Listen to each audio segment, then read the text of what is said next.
On va engager tout de suite le débat et vous allez profiter de votre micro, Madame Yacour, le micro عندك, pour vous poser une question très directe.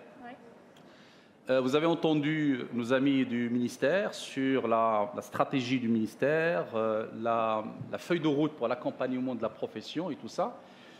Est-ce qu'aujourd'hui, vous êtes confiante en matière de commande publique? Je vous pose une question très directe, puisque c'est toujours le sujet qui est évoqué par les entreprises.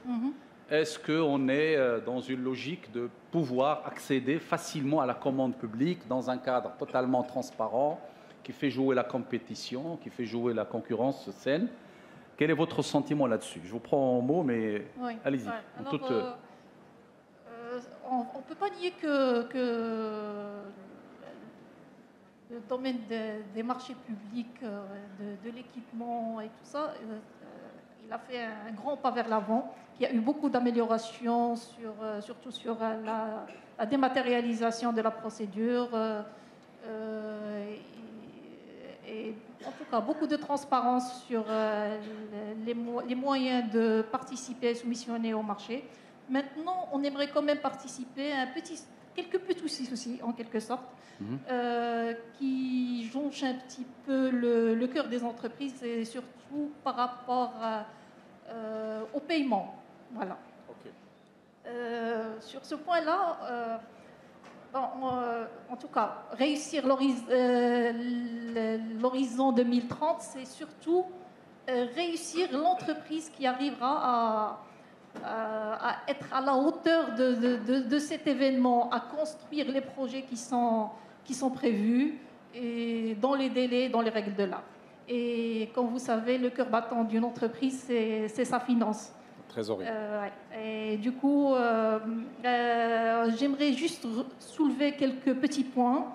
Le premier, en relation avec les avances sur les marchés publics, qui sont pour l'instant limitées à 20 millions de dirhams comme plafond, ce qui n'est pas vraiment adapté pour les grands projets. C'est plutôt dimensionné pour les petits à moyens projets.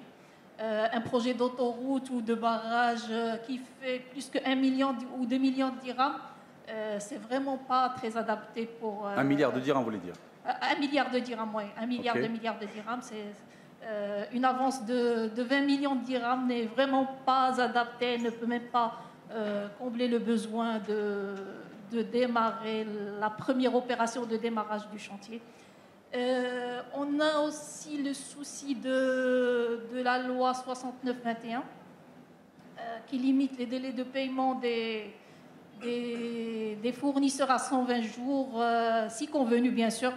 Et donc par rapport à ça, c'est vrai que normalement c'est une loi qui est très bénéfique, mais dans la limite et sous la condition que le paiement de l'entreprise soit vraiment fait à temps. Chose qui n'est pas toujours le cas. On voit toujours qu'il y a des insuffisances de budget, des manques de budget, des vices de... Bon, vices, je ne vais pas dire vices, mais c'est plutôt des retards au niveau de la bureaucratie. De procédures, voilà, qui font que les paiements des entreprises prennent beaucoup de temps et beaucoup d'efforts et qu'on n'arrive vraiment pas, nous, à tenir nos engagements vis-à-vis de nos fournisseurs.